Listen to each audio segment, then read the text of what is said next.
মাননীয় মুখ্যমন্ত্রী 34 বছরের স্থবিরতা এবং 15 বছরের ক্ষোভ পার করে আজকে আপনি ক্ষমতায়। আপনাকে অনেক অভিনন্দন এবং শুভেচ্ছা। তবে মনে রাখবেন, এই জয় আপনার রাজনৈতিক ক্ষমতা নয়, বরং এক বিধ্বস্ত রাজ্যের শেষ ভরসা। মানুষ যখন সব হারিয়ে ক্লান্ত হয়ে যায়, তখনই সে বিকল্প বেছে নেয়। আমরা আপনাকে ভোট দিয়েছি শাসক হওয়ার জন্য নয়, বরং বাংলার ক্ষত সারানোর জন্য। বাংলার মানুষ হিসাবে আমাদের কিছু বেসিক দাবি আছে, যেগুলো নিয়ে এখনই কাজ শুরু করা দরকার। মাননীয় মুখ্যমন্ত্রী, আমাদের প্রথম দাবি নারী সুরক্ষা। বাংলার ঘরের মেয়েরা যেন কোনো হাসপাতালের সেমিনার রুমে বা নিজের কাজের জায়গায় অসুরক্ষিত না থাকে। আরজি করের সেই ভয়ঙ্কর রাত আমাদের সবার ঘুম কেড়ে নিয়েছে। আমরা চাই না দোষীদের আড়াল করার সংস্কৃতি বাংলায় বেঁচে থাকুক। আমাদের দাবি স্পষ্ট, দ্রুত বিচার এবং এমন এক শাসন ব্যবস্থা যেখানে অপরাধীরা বুক ফুলিয়ে ঘুরে বেড়াতে পারবে না। দ্বিতীয়ত, আমাদের দাবি মর্যাদা। বাংলার গর্ব ছিল বাংলার মেধা, কিন্তু আজ ইউনেস্কোর গ্লোবাল এডুকেশন মনিটরিং রিপোর্ট বা বিভিন্ন সরকারি পরিসংখ্যানের দিকে তাকালে দেখা যায় কোয়ালিটি অফ এডুকেশনে বাংলা ধুঁকছে।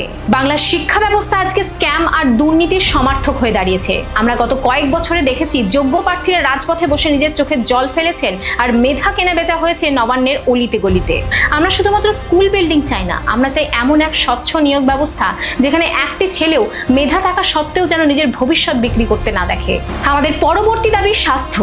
আধুনিক চিকিৎসার জন্য কেন আমাদেরকে চেন্নাই বা ভেলোরে ছুটতে হবে, এবং সরকারি হাসপাতালগুলোতে কেন রোগীদেরকে মেঝেতে শুয়ে থাকতে হবে? নার্সিং হোমগুলো চড়া বিল মেটাতে গিয়ে বাংলার মধ্যবিত্ত পরিবারগুলোকে আজও ভিটেমাটি বিক্রি করে দিতে হচ্ছে। আমাদের দাবি হাসপাতালগুলোতে রেফার রোগ বন্ধ হোক, ওষুধের কালোবাজারি থামান। গ্রাম বাংলার ব্লক হাসপাতালগুলোতে পর্যাপ্ত ডাক্তার এবং অক্সিজেনের ব্যবস্থা করুন।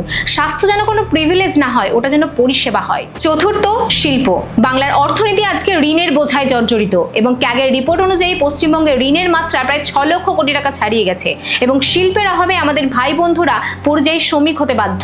কেন মেধা শ্রমের আতুরঘর হয়েও বাংলাকে দাক্ষিণাত্যের রাজ্যগুলোর দিকে তাকিয়ে থাকতে হবে?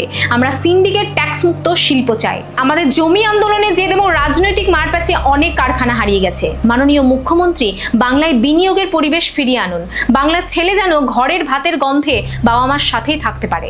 আমরা 34 বছর ধৈর্য ধরেছিলাম, 15 বছরও সময় দিয়েছি। আমরা বদল আনতে জানি। মনে রাখবেন, 34 বছরের সিপিএম যে স্থবিরতা আর শিল্পহীনতা উপহার দিয়েছিল, গত 15 বছরে তৃণমূল সেটাকে দুর্নীতি আর নিরাপত্তাহীনতায় পূর্ণ করেছে। আমরা সেই অভিশপ্ত ইতিহাসের পুনরাবৃত্তি চাই না। নবান্নের গদিটা চিরস্থায়ী নয়, কিন্তু মানুষের ভালোবাসা চিরস্থায়ী। আমাদের সবশেষে একান্ত অনুরোধ, হিন্দু মুসলিম সাইডে রেখে পুরো বাংলার মানুষের কথা ভাবুন। আমাদের পেটের খিদে বা নিরাপত্তা কোনো ধর্ম চেনে না। রাজনীতি থাকুক রাজনীতির জায়গায়, কিন্তু আপনি যেন সবার মুখ্যমন্ত্রী হয়ে উঠতে পারেন। আমরা 5 বছর পর আর অন্য কোনো দরজায় নক করতে চাই না। আমাদের এই আর্জিটুকুই রইল। আশা করি এবার বাংলা সত্যিই সুস্থ হবে।